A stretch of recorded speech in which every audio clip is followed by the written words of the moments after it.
السلام علیکم ورحمة الله. وروره تاسو جوړ یاست، په خیر یاست؟ خدای مو وساته، الله پاک مو کامیابه کړه. تاسې پوښتنه کړې ده چې ښځه په خپل کور کې لڅ سر ګرځېدلی سي که نسي ګرځېدی.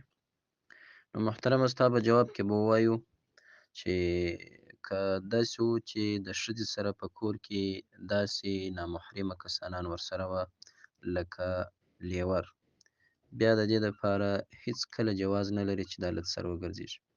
دا ځکه چې اول خو د لیوره څخه ستر ضروري دی، داسې فرض دی لکه د دغه نورو کسانانو څخه. خو بیا هم دا خو د بعضو خلکو اصطلاحګانې داسې راغلي دي چې ستر نه کوي، هغه خو د دوی خپله ګناه ده چې جلا مستقله ګناه ده. په هر تقدیر باندې که چیرې په داسې کور کې دا ښځه اوسېدل، نو د دې دپاره دا ناروا دی چې بې حجابي کوي او بې ستري کوي، لڅ سر ګرځي.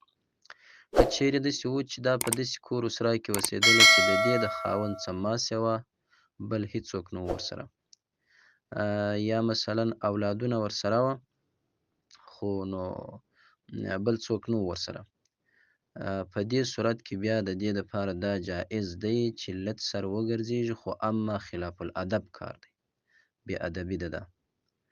نور که چیرې داسې و چې غیر محرم کسانان ورسره وه، دا په هغه وخت کې بیا روانه دی. دا مسله فقیه العصر علامه وهبه زهیلي رحمه الله په فتاوای معاصره وهبه زهیلي کې 352 او 350 صفحه کې ذکر کړي دي. هغه وایي که چیرې داسې پېښه سوله چې یو ځای کې خاص د ښځو پارک جوړ و، نو بیا دا ښځې ورته راتللې، په دغه وخت کې نه خلک ورسره وه او نه خلکو لیدلې، نه خلکو تر سرو ورته کتل، نه پر بامو ورته کتل، نه د دروازو په چولو کې ورته کتل.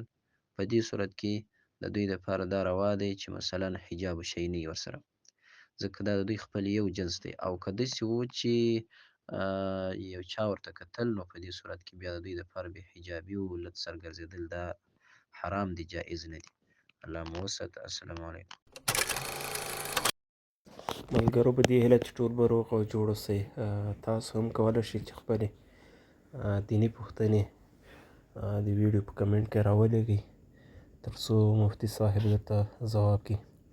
ملګرو زموږ دا پوسټونه تر نورو ملګرو د ثواب په نیت شیر کوئ تر څو هر یو مسلمان د دې هر یو مسلې خبر او پوه شي. السلام علیکم.